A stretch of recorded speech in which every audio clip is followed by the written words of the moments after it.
बहुत डर लग रहा है क्या कि नीट बहुत पास है, तुम्हारा सिलेक्शन होगा कि नहीं होगा, तुम उतने मार्क्स ला पाओगे कि नहीं ला पाओगे, डॉक्टर बन पाओगे कि नहीं बन पाओगे। फिक्र मत करो, तुम्हारा भाई है ना तुम्हारे साथ। तुम्हारा भाई एक बेस्ट प्लान बताएगा नेक्स्ट 7 डेज के लिए, कैसे तुम उसको फॉलो करके एक अच्छा स्कोर ला सकते हो, अपने नीट के मार्क्स बढ़ा सकते हो। सबसे पहले तो तुम्हें अपने पास्ट के मिस्टेक्स भुलाने होंगे। तुम्हारे मॉक में तुम्हें कितने मार्क्स आ रहे थे, तुम्हारा कौन सा टॉपिक वीक है, कौन सा टॉपिक स्ट्रांग है, ये सब की चिंता आपको करनी ही नहीं है। अगर नीट में सच में अच्छा मार्क्स स्कोर करना चाहते हो तो सबसे पहले अपने दिमाग में यह डाल लो कि तुम कर सकते हो। अब अगले 3 से 5 मिनट मुझे ध्यान से सुनना, क्योंकि ये बहुत बड़ा टर्निंग पॉइंट हो सकता है तुम्हारे नीट के सिलेक्शन में। नेक्स्ट एक सप्ताह तुम क्या करने वाले हो मैं तुम्हें बताता हूं।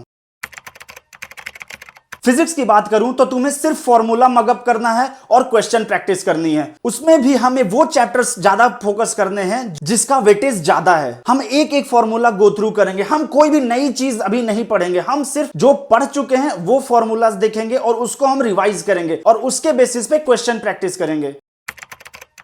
केमिस्ट्री में ओनली गो फॉर एनसीईआरटी। अगर मैं फिजिकल की बात करूं, फिजिकल में भी सेम जैसा तुम फिजिक्स में कर रहे हो, तुम्हें फॉर्मूला देखने हैं, क्वेश्चन प्रैक्टिस करनी है। लेकिन अगर मैं बात करूं इनऑर्गेनिक केमिस्ट्री की, तो इनऑर्गेनिक में अगर तुम्हारे पास एक अच्छा नोट्स है तो वो नोट्स पूरा कवर करो और एनसीईआरटी भी पूरा लाइन बाय लाइन रटो। तुम्हें भरोसा करना होगा, कभी भी नीट में एनसीईआरटी के बाहर कोई भी चीज नहीं आने वाली। ऑर्गेनिक में भी जितने रिएजेंट हैं, जो भी रिएक्टेंट है, जो भी प्रोडक्ट है, सब तुम्हें याद होने चाहिए और उसके लिए सेम होगा कि तुम्हारा नोट्स या फिर एनसीईआरटी। और अगर तुम्हें यह समझना है कि पहले मैं क्या पढ़ूं, तो सबसे पहले जो सबसे ज्यादा वेटेज के टॉपिक्स हैं, पहले आपको वो कवर करने हैं।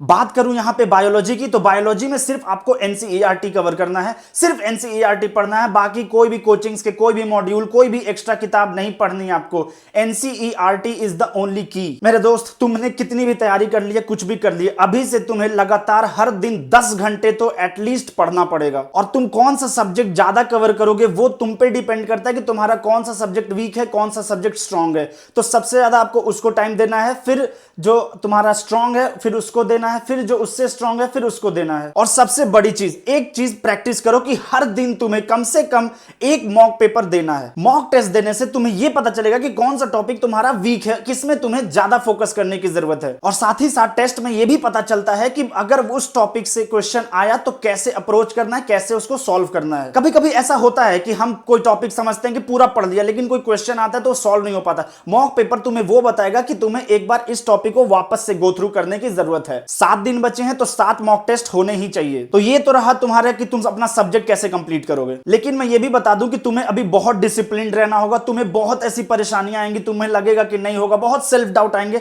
लेकिन भाई, खुद पे अगर भरोसा कर लिया ना तो बहुत कुछ हो सकता है। तुम्हें कॉन्फिडेंट रहने की जरूरत है, कंसिस्टेंसी मेंटेन करना यहां पे बहुत जरूरी है। ये खेल ही है कॉन्फिडेंस का। अगर तुम्हें ऐसा लगता है कि तुम कर लोगे तो कर लोगे, और अगर नहीं लगेगा तो नहीं कर पाओगे। तुम किसी भी बच्चे से पूछ लें जो नीट में सेलेक्ट होते हैं, वो बोलते हैं कि मैं लास्ट के 15 दिन 20 दिन मैं बहुत अच्छे से प्रिपेयर करता था और मुझे लगता था कि हाँ मैं कर लूंगा। एक बार खुद पे विश्वास करो और ये 7 डेज को अच्छे से प्लान्ड वे में फॉलो करो और जो भी तुम्हारे टॉपिक्स है उसको कंप्लीट करो। Have confidence, you can do it, we can do it.